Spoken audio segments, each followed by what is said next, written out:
하나님의 말씀은 히브리서 11장 8절부터 12절까지입니다. 히브리서 11장 8절부터 12절까지.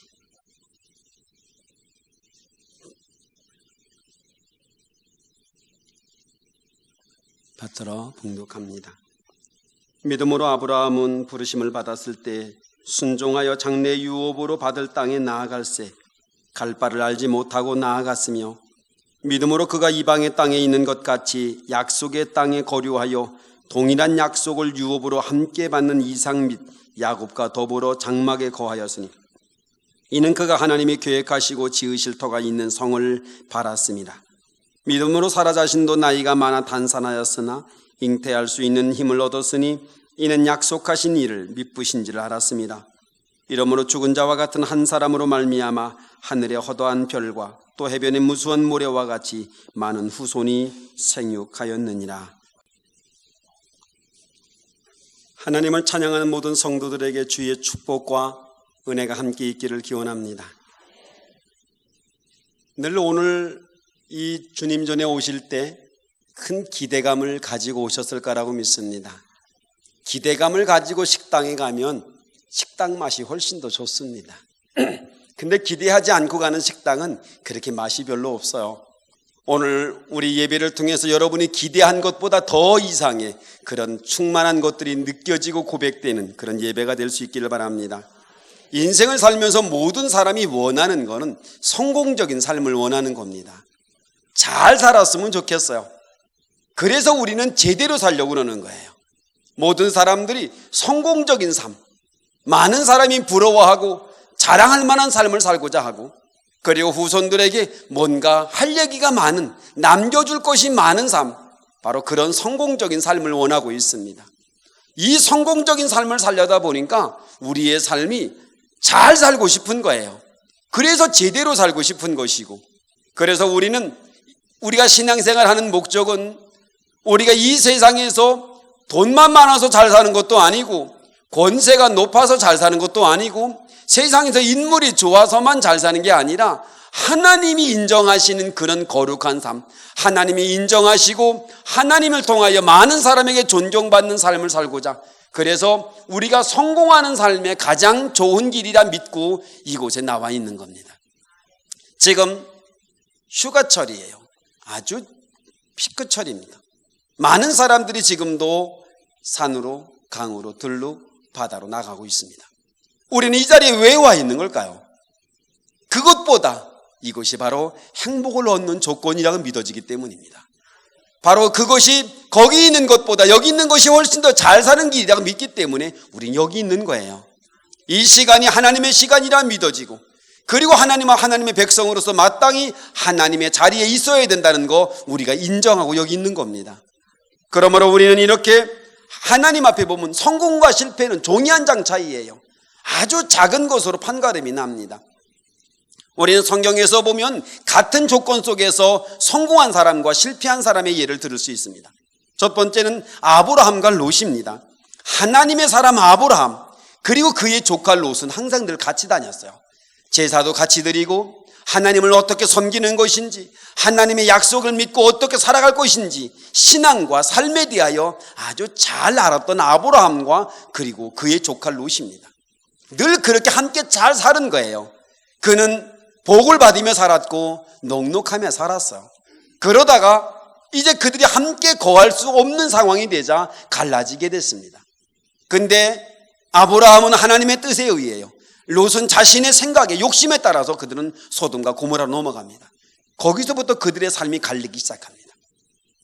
하나님의 뜻을 따라 살아갔던 아브라함과 자신의 욕심을 따라갔던 롯과의 그런 삶은 실패와 성공이라는 아주 극렬한 차이를 가져오게 됩니다.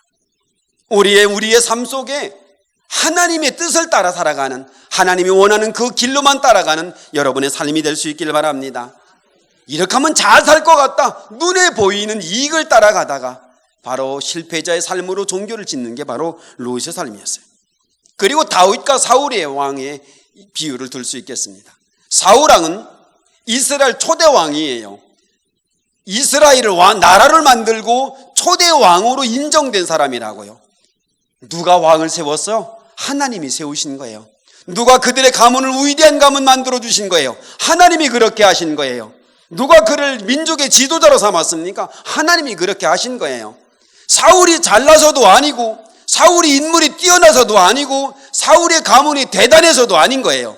하나님이 그렇게 하신 거예요. 하나님이 그를 왕으로 세우고 그의 가문을 복되게 하고 그를 민족의 지도자로 삼은 거라고요. 왕이 되고 나니까 마음이 달라진 거예요. 내가 한 것 같은 거예요. 내가 잘나서 왕이 되고, 내가 멋져서 왕이 되고, 내가 똑똑해서 왕이 된 것 같은 거예요. 그러다 보니 이제 자신의 왕을 어떻게 하면 지킬 것인가, 내 아들에게 어떻게 왕위를 물려줄 것인가 라고 생각하고 보니까 누가 걸림돌이에요? 다윗이 걸림돌이에요. 그의 시간에 많은 왕권의 그 시간 중에서 다윗을 죽이려는 데 시간을 많이 보내게 됩니다. 그 시간에 하나님을 받았더라면, 그 자리를 세우신 이가 누군지 알았더라면 사울은 그렇게 어리석은 짓을 하지 않았을 겁니다. 우리는 우리의 삶 속에서 오늘의 나된 것은 주님의 은혜라고 고백하는 바울처럼, 오늘의 나된 것, 오늘의 나의 지위와 나의 삶과 나의 모든 축복의 통로는 오직 주님의 은혜라 고백할 수 있기를 바랍니다. 주님이 내게 지혜도 주시고 내게 건강도 주시고 내게 삶의 터전도 열어주신 거예요. 근데 사울은 어떻게 한 거예요? 오늘의 나된 것은 내 능력인 거예요. 내가 잘해서 그런 거예요. 그러다 보니 인간적 방법을 동원합니다. 세상적 방법을 동원해요. 하나님을 잃어버린 인생이 됐어요. 결국 그는 자신의 아들에게 왕위를 물려주지도 못하고 실패자의 왕으로 그는 인생을 마감하게 됩니다. 그러나 다윗 왕은 어땠어요? 많은 어려움과 힘듦이 있었어도 늘 마음에 고백한 것, 나의 나된 것은 오직 주의 은혜일 뿐이다. 내가 왕이 된 것은 오직 하나님의 은혜고 나의 가문도 이렇게 복된 것도 오직 주의 은혜일 뿐이라고 고백하고 있어요.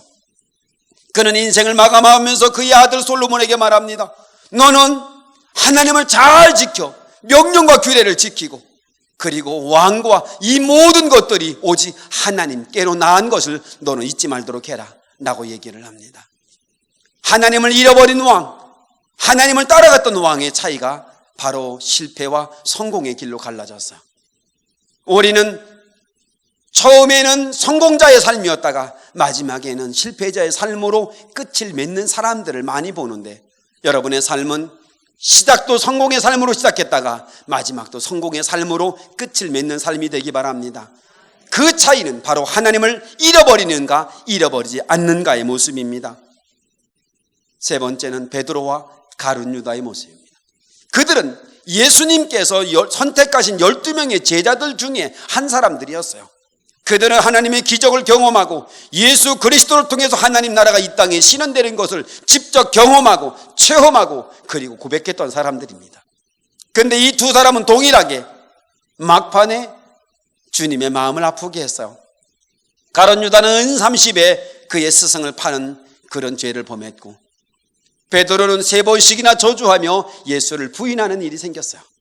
둘 다 정말 제자로서 합당한 일을 못한 거예요.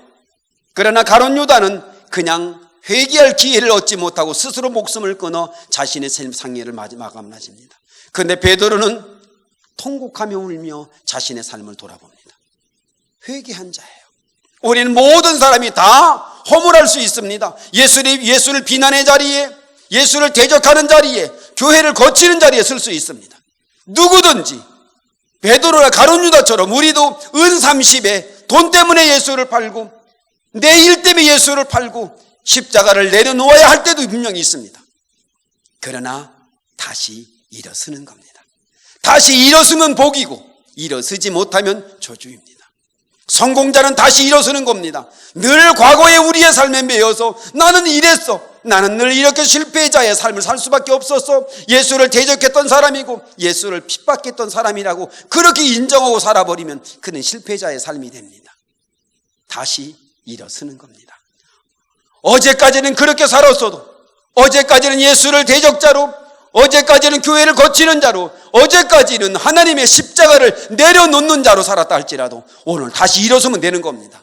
다시 일어서면 그는 성공자의 삶이 됩니다. 그러나 과거의 삶에 매여서 과거의 삶에 고난하고 그것 때문에 스스로 발목이 잡히고 그것으로 내 삶을 종지부를 찍으면 그는 실패자의 삶이 되고 맙니다. 나는 이랬어, 나는 이런 삶을 살 수밖에 없어서, 나는 이랬어라고 말하면 결국은 그 한계를 넘어서지 못하면 우리는 실패자의 삶으로 끝을 맺을 수밖에 없습니다. 그러나 우리는 다시 일어서는 겁니다. 베드로처럼 다시 주님 앞에 회개하고 일어서는 겁니다. 너나 사랑하냐라고 말할 때 제대로 대답도 하지 못했던, 주께서 아시나이다 내가 주를 사랑하는지 그렇게밖에 고백하지 못했던 베드로, 그러나 주님 앞에 쓰임받고 위대한 교회의 지도자로 그는 세움받고 있었습니다. 뒤로 물러설 수밖에 없었던, 그리고 자신의 생명이 두려워 예수를 3번이나 부인할 수밖에 없었던 베드로. 그러나 그 베드로는 다시 일어서며 세움을 받은 겁니다. 우리는 날마다 주님 앞에 이렇게 새롭게 고백함으로 성공자의 삶으로 나아갈 수 있기를 바랍니다. 4번째는 예수와 함께 달렸던 양편 강도들의 모습입니다. 그들은 악한 자예요. 그들은 정말 사형의 방법 중에 가장 무서운 십자가형을 받을 정도로 그들의 삶은 흠모할 만한 것이 하나도 없는, 사람들에게 정말 도움이 안 되는 늘 악한 일만 행했던 바로 그들의 삶이었어요. 그래서 그들은 예수와 함께 십자가의 죽음으로 삶을 끝을 맺어야 되는 겁니다. 예수님을 중심으로 양쪽에 이런 그들은 달려 있어요. 피투성이가 된 예수를 바라봅니다. 자신의 손과 발에 자기들도 이제 대못을 받고 그러고 죽어가고 있는 거예요. 근데 한 사람은 그 예수를 메시아라고 인정하고 있는 겁니다. 당신은 하나님의 아들입니다. 당신은 메시아인 거예요. 근데 또 한 사람은 예수를 조롱합니다. 아, 네가 메시아라고? 아니, 세상에 메시아면서 우리랑 같이 죽어? 이게 말이 돼? 라고 얘기를 하는 겁니다. 메시아를 발견할 수 있는 은혜입니다.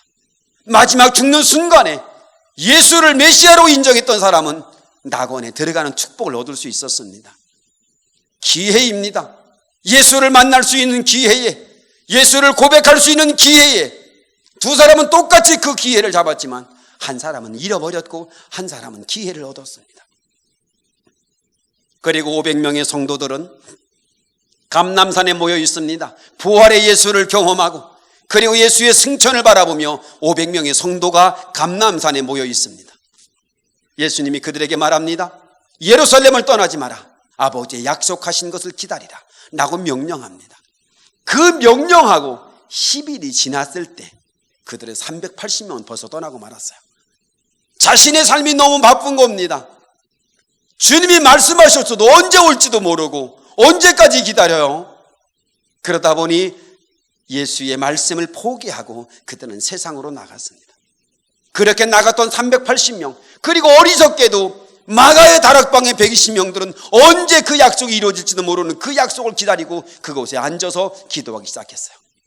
그럴 때 성령의 역사가 그들 속에 있었고 120명의 성도들은 이름이 누군지는 알지 못하지만 그들을 통해서 주님은 세상의 역사를 바꾸기 시작하고 있습니다. 바로 그거예요. 하나님의 약속의 말씀을 끝까지 지킨 자와 그러지 못한 자의 모습입니다. 이외에도 성경에는 많은 사람들에게 우리가 성공과 실패의 얘기를 얘기하고 있습니다.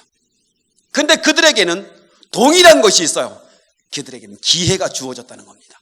그들은 주님을 만나는 기회가 주어졌고 하나님의 은혜를 경험할 기회가 주어졌고 그리고 하나님 만나서 붙들려 쓰임받을 기회가 주어졌다는 겁니다. 어떤 이는 그 기회를 잡았고 어떤 이는 그 기회를 못 잡은 거예요. 수많은 사람이 교회 옆을 지나갑니다. 교회를 바라보면서 나도 교회를 가야 되겠다 라고 그렇게 감동받는 사람이 있는가 하면 보면서도 잘 모르는 사람이 있어요. 저도 예전에 교회를 다니기 전에는 이렇게 교회가 많은 줄 몰랐어요. 근데 교회를 다니고 나니까 밤에 보면 전부 다 빨간 십자가 뿐이에요. 이렇게 교회가 많나 싶을 정도예요. 수많은 사람이 교회 옆을 지나갑니다. 교회를 바라보고 십자가를 바라보는 기회를 얻었어도 어떤 사람은 십자가를 통해서 주님을 만나는 은혜가 있는가 하면 어떤 사람은 그 기회를 잃어버리고 그냥 스쳐 지나가는 사람이 있을 겁니다. 지금 이렇게 예배를 드리는 우리 이 순간에도 우리의 교회 옆을 스쳐 지나가는 사람들이 아직도 많을 겁니다. 지금도 이번 11시 넘었으니 예배 시간 아닌가? 라고 생각하면서도 어쩔 수 없이 세상에 머물러 있는 사람들도 있을 겁니다. 사랑하는 성도 여러분, 우리는 기회를 받은 겁니다. 주님으로 인하여 선택받은 기회입니다. 이곳에 나와서 예배를 드릴 수 있는 기회를 받은 겁니다. 우리는 이곳에 나와서 예배를 드리고 기도할 수 있는 기회를 받은 겁니다. 주님을 만나는 기회를 받은 겁니다. 주님과 함께 새로운 계획을 꿈꾸고 그리고 주님으로 인하여 새로운 비전 가운데 새롭게 설 수 있는 기회를 받은 겁니다. 능력을 받을 기회를 받은 겁니다. 우리의 육신의 질병을 치유받을 수 있는, 고침받을 수 있는 기회를 얻은 겁니다. 우리의 마음속에 있었던 염려와 근심을 털어버릴 수 있는 기회를 받은 겁니다. 새로운 인생으로 나갈 수 있는 기회를 받은 겁니다. 우리의 가문을 바꿀 수 있는 기회를 받은 겁니다. 우리는 이런 기회를 우리는 지금 부여받고 있는 겁니다. 근데 이 기회를 어떤 이는 그냥 잃어버리고 어떤 이는 기회를 잡는 이가 있습니다.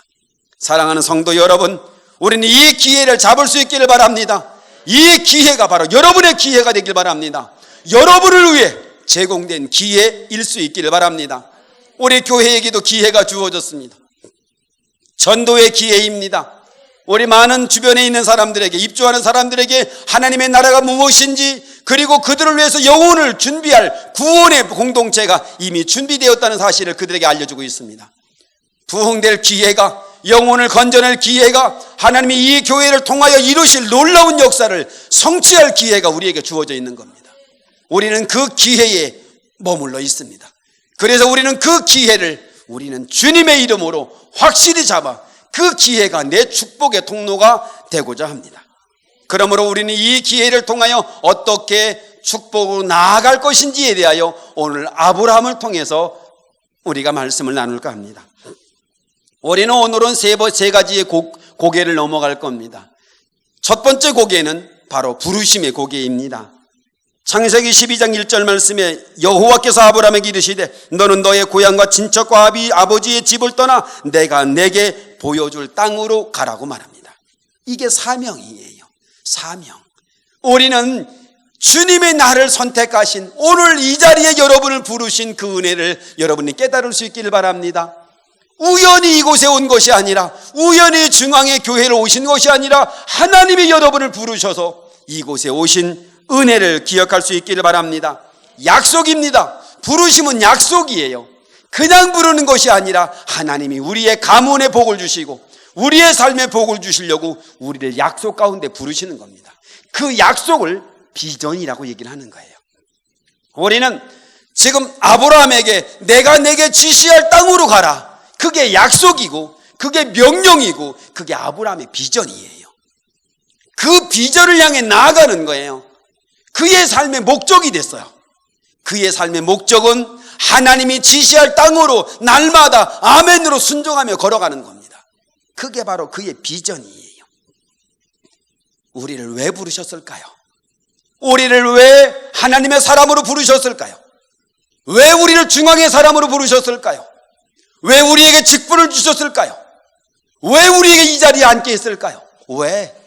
이게 부르심의 목적이에요. 이거 아는 것부터 시작하는 거예요. 그냥 와 있는 게 아니라 우리 늘 물어야 해요. 왜 도대체 나를 이곳에 앉게 하신 거예요, 주님? 왜 나로 하여금 이곳에 예배를 드리게 하신 거예요? 왜 지나가다가 이 자리에 와서 예배를 드릴 수 있도록 내게 길을 허락하신 거예요, 주님? 왜 주님은 도대체 나를 이렇게 부르셨냐고 그 부르심의 목적을 발견할 수 있기를 바랍니다. 저는 중앙교회에 이곳에 와서 하나님 앞에 늘 질문하는 겁니다. 하나님이 82년 전에 이 중앙교회를 세우신 목적이 무엇입니까? 그리고 이 중앙교회를 통하여 이루실 당신의 뜻은 도대체 무엇입니까? 왜 교회를 지셨어요, 주님? 왜 교회를 지신 거예요? 왜 많은 사람들에게 이곳에 하나님의 거룩한 통로자가 되려고 이렇게 하나님 부르시는 거예요? 왜 행복봉사단을 세우신 거예요, 주님? 왜 그들로 하여금 시간을 내서 그 자리에 머물도록 그렇게 인도하신 거예요, 주님? 날마다 물어봅니다. 주님이 왜 그러셨는지, 주님이 왜 그 역사를 이루고자 하시는 건지, 날마다 그의 뜻이 무엇인지를 우리는 날마다 고백합니다. 우리 교회는 많은 사람이 치유할 수 있는, 위로받을 수 있는 그런 회복의 공동체가 되기를 원합니다. 오늘 새벽에 비몽사몽간 침대에서 몇 번을 이렇게 고민을 했어. 계속 마음속에 들어오는 거, 회복의 공동체가 되어야 한다. 회복의 공동체가 되어야 한다. 그래서 함께 해야 한다. 이 생각, 이 말로 거의 1시간 이상을 계속 이렇게 씨름을 했어. 회복의 공동체. 우리 아버지가 원하는 것, 우리가 사명으로 회복하고 은혜로 회복하고 하나님의 거룩한 백성으로 회복하는, 하나님의 교회로 회복하는 교회가 되기를 원하시는 주님의 뜻이라고 믿습니다. 우리 교회는 바로 이런 회복의 공동체로 나아가고자 하고, 우리 교회는 많은 사람들에게 바로 은총의 행복한 공동체가 되기를 원합니다. 우리는 이 세상에서 잘 나가고 멋진 삶을 살아가는 그런 사람들이 모인 공동체가 아니라 하나님의 은총을 받는, 그로 인하여, 그 은총으로 인하여 행복하다고 고백할 수 있는 그런 공동체가 되기를 원하고 있습니다. 세상에 내놓을 만한 재물은 많지 않을지라도 우리가 하루 세끼 사르밧 가부의 삶처럼 그냥 밀가루통에 밀가루 조금, 기름통에 기름 조금 있어 그걸로 삶을 살아간다 할지라도 날마다 하나님의 은혜를 경험하고 고백할 수 있는 그런 은총의 공동체가 되기를 원합니다. 날마다 하나님께 은혜 받은 감격으로 살아가는 사람, 하나님이 동행하심을 믿고 살아가는 사람, 그리고 많은 사람들에게 바로 천국을 갈 수 있도록 통로를 열어주는 구원의 공동체가 되기를 원하고 있습니다. 우리는 인원이 많은 공동체를 원하는 게 아니고, 돈이 많은 공동체를 원하는 게 아니고, 우리는 세상에 권력을 많이 가진 사람들이 모여있는 공동체를 원하는 게 아니고, 세상에 지식이 많은, 지식층이 많은, 박사학위 받은 사람이 많은 사람이 모인 공동체를 원하는 게 아닙니다. 우리는 하나님이 사랑하는 공동체, 하나님을 사랑하는 사람이 모여진 공동체, 그리고 하나님이 인정하는 사람들이 많은 행복한 공동체를 원하고 있습니다. 우리는 그러므로 하나님이 우리에게 주신 일들, 오늘 이 부르심의 은혜를 우리는 고백할 수 있기를 바랍니다. 그 부르심을 어떻게 알 수 있어요? 두 가지. 많은 방법으로 알 수 있겠습니다만 하나는 우리가 입으로 시인함으로 알게 됩니다. 인터넷 예화에 나온 얘기입니다. 20대 청년이 키도 크고 잘생겼어요. 근데 갑자기 심장마비로 세상을 떠난 겁니다. 세상을 떠나고 나서 하나님 앞에 딱 서고 나니까 억울한 거예요. 뭐가 억울하냐면, 아니 너무 젊지 않아요? 20대 중반에 아직 결혼도 해보지 않고 죽으니 너무 억울한 거예요. 그래서 하나님 앞에 얘기를 합니다. 하나님 너무 억울해요. 아니 나 너무 젊지 않아요? 아니 결혼도 좀 해보고 애도 좀 낳아보고, 아니 그러고 좀 살다가 와야지. 이러고 날 데려가면 어떡해요? 그랬더니 하나님이 그 청년을 바라보면서, 그래, 그러면 한 번 더 기회를 주마. 잘 살아라. 그리고 내려 보내기로 한 겁니다. 근데 청년이 가다가 다시 뒤돌아서서 하나님께 말하는 겁니다. 하나님, 한 가지 부탁이 있습니다. 뭐냐? 나중에 나를 데리러 오실 때는 꼭 미리 얘기 좀 해주세요. 그냥 이렇게 데려가지 말고. 그랬더니 하나님이, 알았어, 내가 얘기해 줄게.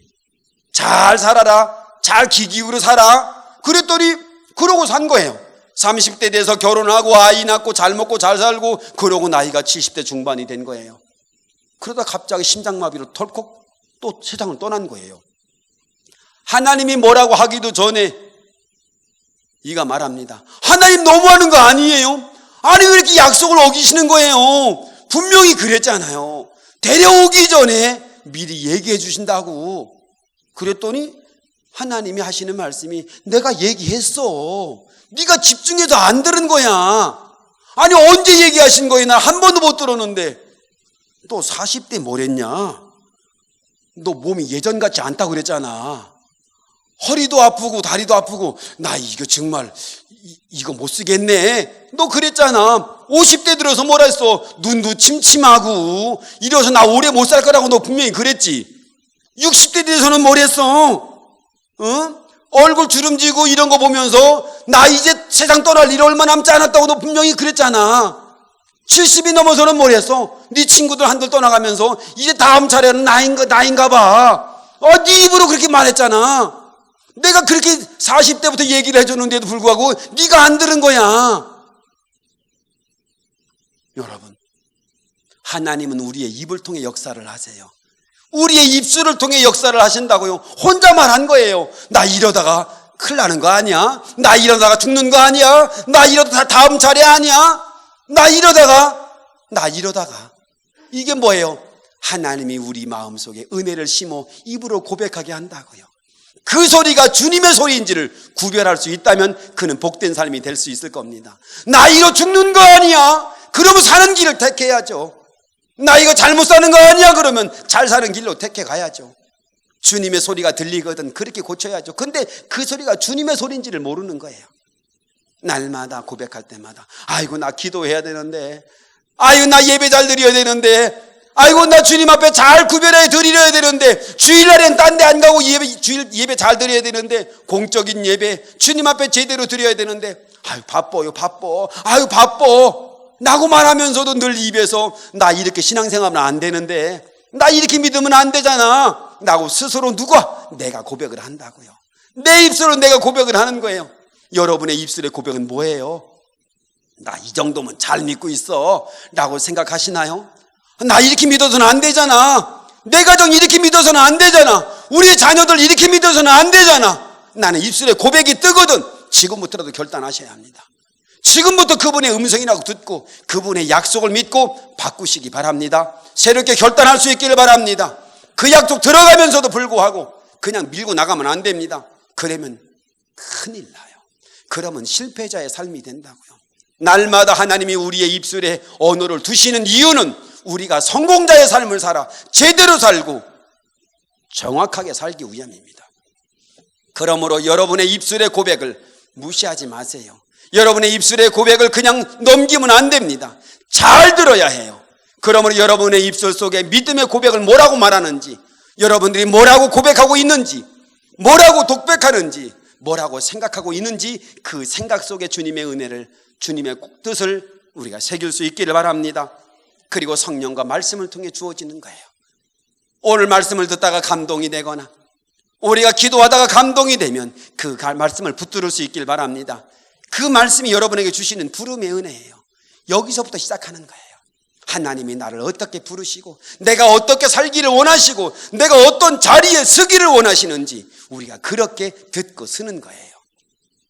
나 몰라 이러고서 귀엽다 그러면 안 된다고요. 나 귀엽다고 말하면 그걸로 되는 게 아니에요.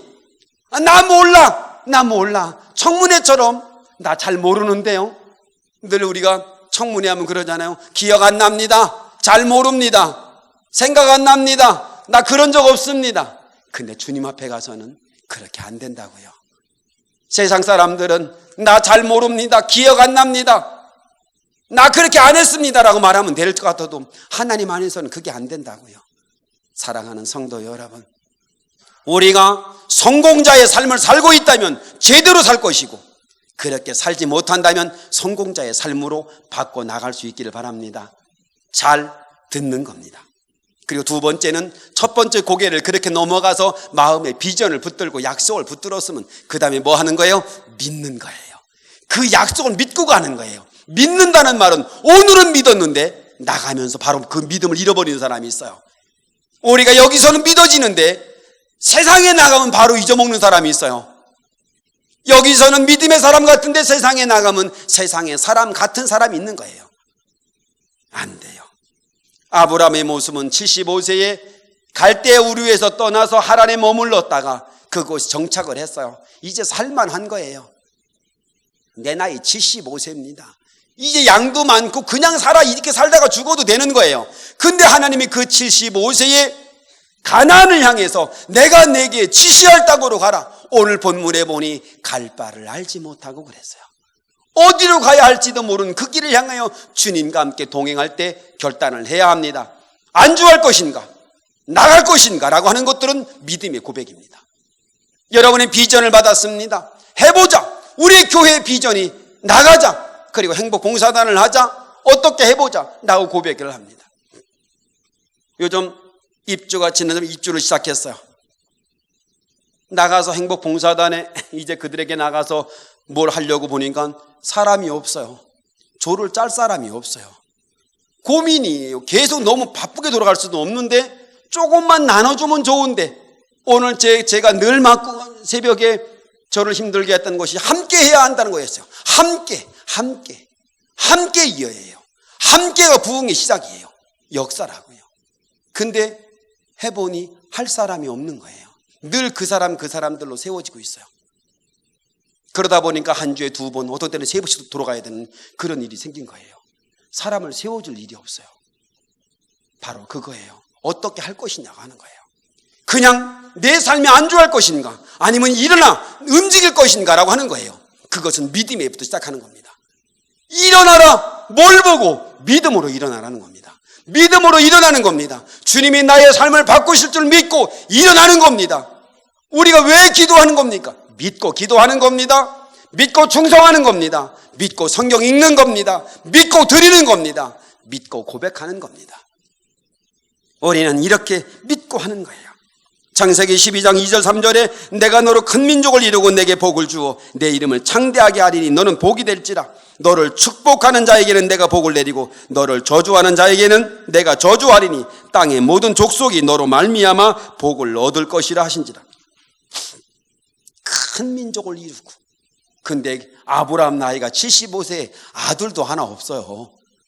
그냥 아들 하나만 준대도 좋겠는데 큰 민족을 이루고 네가 복의 근원이 될 것이고 내 이름이 창대하게 될 것이고. 아니 진작 좀 얘기하시지. 내 나이 75세에 무슨 한 40대만 말해도 괜찮겠는데. 저도 지금 그래요. 주님이 쓰시겠다 그러고 말씀을 하시는데, 쓰시려면 진작 쓰시지. 이거 내 나이가 지금 몇인데. 이런 거예요. 나 조금 있으면 은퇴해요. 근데 주님은 그거 중요하지 않은 거예요. 내 나이 75세라니까요. 그게 어때서? 모세가 그럽니다. 내 나이가 80이에요. 그게 어떤데? 그게 왜 중요한 건데? 중요한 건 뭐예요? 내가 너를 사용하고자 선택했다는 것이고, 네가 그 선택에 아멘하면 그러면 쓰는 거예요. 그러니까 우리가 하는 것이 아니라 주님이 하는 거예요. 지팡이 하나는 들 수 있잖아요. 그 지팡이 들고 능력 행하는 거예요. 모세에게 이만한 솥단지를 들고 다니는 게 아니에요. 그냥 원래 들고 있었던 그 지팡이를 통해서 역사를 시작하셨어요. 그 정도는 할 만하잖아요. 우리가 이렇게 걸어올 수만 있으면 하는 거예요. 우리가 걸어올 수만 있으면 주님의 일에 동참하는 거예요. 그렇게 역사를 나눠 보는 거예요. 그 자리에 서 보는 거예요. 안 된다 말하면 그건 안 됩니다. 안 되는 일만 생겨요. 안 되는 상황만 생기는 거예요. 근데 하겠다고 나서면 할 수 있는 길이 열려갑니다. 그게 믿음의 길이에요. 믿음은 하겠다고 하면 할 수 있는 길이 열리지만 안 하겠다고 하면 안 하는 길만 열려요. 우리가 삶을 살면서 이렇게 두 번째 고개는 믿음의 고개입니다. 믿어지는 여러분 되기 바랍니다. 주님의 말씀이 믿어지고 주님의 말씀이 여러분의 것으로, 주님의 약속이 여러분의 약속으로 믿어지는 여러분 될 수 있길 바랍니다. 마지막에는 세 번째 고개는 바로 순종입니다. 순종의 고개예요. 우리 그럽니다. 믿어줘야 가지. 뭘 알아야 하지. 해보세요. 하다 보면 믿어지고 하다 보면 알게 됩니다. 옛날 선배 목사님들이 이 얘기를 할 때 제가 뒤에서 앉아서 그랬어요. 이런 뭘 믿어줘야 하지. 믿어줘야 할 거 아니야. 뭘 알아야 하지. 안 믿어도 아멘해. 도대체 뭐가 믿어줘야 아멘을 할 거 아니야. 아니에요. 하나님이 살아계신다고 믿고 여러분을 이곳에 부르셔도 축복의 통로에 기회를 삼아주신 분이 그분이라고 믿는다면 이제 믿음으로 순종의 자리에 설 수 있기를 바랍니다. 아멘으로 헌신의 자리에, 기도의 자리에 그렇게 설 수 있기를 바랍니다. 순종을 해야 믿어집니다. 순종의 자리에 서야 주님이 믿어지고 주님의 역사가 믿어집니다. 우리가 주보를 들고 세상에 나가보면 하나님의 예비된 영혼들을 만나게 됩니다. 주님이 나를 통해 역사하시는 걸 보게 되고 사단의 세력이 무너지는 걸 보게 되고 하늘에서 사단이 땅으로 떨어지는 걸 보게 됩니다. 경험할 수 있어야 합니다. 믿고 가는 거예요. 믿고 가봐야 역사가 나타납니다. 안 가면 그는 죽었다 깨나도 그건 설명으로 되는 일이 아니에요. 하나님의 기적의 역사가, 하나님의 믿음이 설명으로 되는 게 아니라고요. 다른 사람의 기적을 보는 게 아니라고요. 내가 경험해야 해요. 내가 고백해야 해요. 사랑하는 성도 여러분, 우리가 주님과 주님의 이름을 행하는 자리에 여러분은 설 수 있기를 바랍니다. 여러분의 시간을 내고 여러분의 삶을 드리고 주님 앞에 그 자리에 서세요. 그거는 여러분의 시간을 뺏으려는 게 아니에요. 여러분의 열정을 뺏으려는 게 아니에요. 여러분의 삶을 뺏어가려는 게 아니에요. 그 일을 통하여 주님이 살아계심을 보여주려고 그러는 거예요. 그 일을 통하여 하나님의 기업의 통로를 열고 성공자의 삶을 살고자 하도록 우리를 이끌어 가시는 거라고요. 부모는 자녀에게 악함을 주지 않아요. 악한 부모일지라도 자녀가 떡을 달라는데 돌을 줄 아비가 어디 있으며, 악한 부모일지라도 자녀가 생선을 달라는데 뱀을 줄 아비가 어디 있을 겁니까? 하물며 하늘에 있는 너희의 천부께서 이보다 더 좋은 걸 주지 않겠냐고 말합니다. 하나님이 우리에게 시간을 요구하고, 우리에게 헌신을 요구하고, 우리가 기도의 자리를 요구하고, 우리에게 예배의 자리를 요구할 때 우리 하나님은 여러분에게 더 좋은 걸 주시려고 그것을 요구하는 것을 믿으시기 바랍니다. 순종의 자리에 서는 거예요. 표적을 원하지 말고, 이해를 원하지 말고, 설명을 원하지 말고 아멘으로 서보십시오. 순종하면 믿어집니다. 순종하면 이해가 됩니다. 순종하면 깨달아집니다. 그래야 믿음이 좋아지는 거예요. 우리는 우리가 이해할 수 있으면 그건 성경이 아닙니다. 하나님은 우리가 이해할 수 없어요. 현장 속에서 순종하면서 깨달아지는 거예요. 나만 장군처럼 요단강 물속에 7번 들어가라. 아니 도대체 이런다고 나? 내가 약도 먹고 약도 발라보고 다 했는데 이 더러운 요단강 물속에 7번 들어간다고 내 문둥병이 난다고? 그러니까 그의 부하가 뭐라합니까? 아버지요, 해보소서. 해보고 나서 얘기를 해야지. 7번 들어가다 나오는 그 순간에 어린아이처럼 휘어졌다고 말합니다. 요단강이 여리고성을 돌라고 말합니다. 뜨거운 태양빛에 성을 돕니다. 이건 미친 짓 아닐까? 이런다고 저게 무너져? 아니 세상에 돈다고 무너져? 근데 믿음으로 돌아보는 겁니다. 순종해보는 겁니다.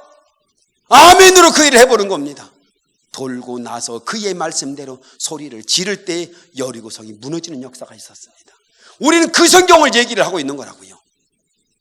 허무맹랑해 보여도, 어리석어 보여도 말씀에 순종하여 서봤더니 하나님이 나의 삶의 통로를 열으시고, 우리의 삶의 여리고성같이 답답한 일들이 있어도 그것을 무너뜨리고 넘어가게 하고, 요단강을 건너가게 하고, 우리의 삶의 통로를 열어가시는 하나님의 기적의 역사를 경험할 수 있습니다.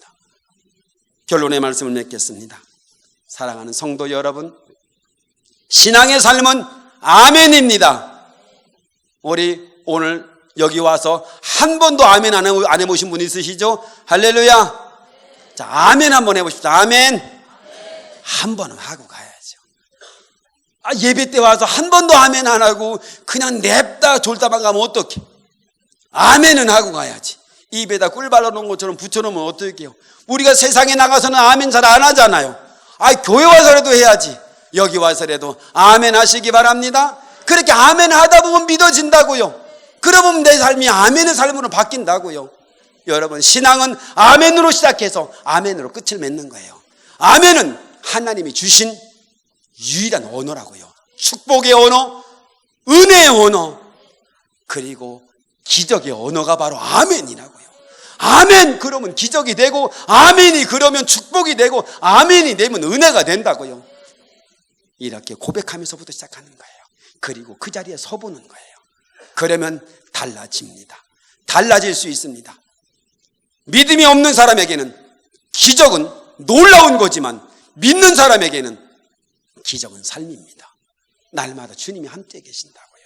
그러므로 날마다 주님 앞에 우리가 아멘의 삶을 삶으로 아브라함이 믿음의 조상이 되었고 그의 자손이 지금도 살아서 많은 사람에게 영향력을 나누는 것처럼 여러분의 삶이 축복의 시작이 되길 바랍니다. 은혜의 시작이 되고 기적의 시작이 되고 그리고 영광의 시작이 바로 여러분의 아멘으로부터 시작할 수 있기를 주님의 이름으로 축원합니다.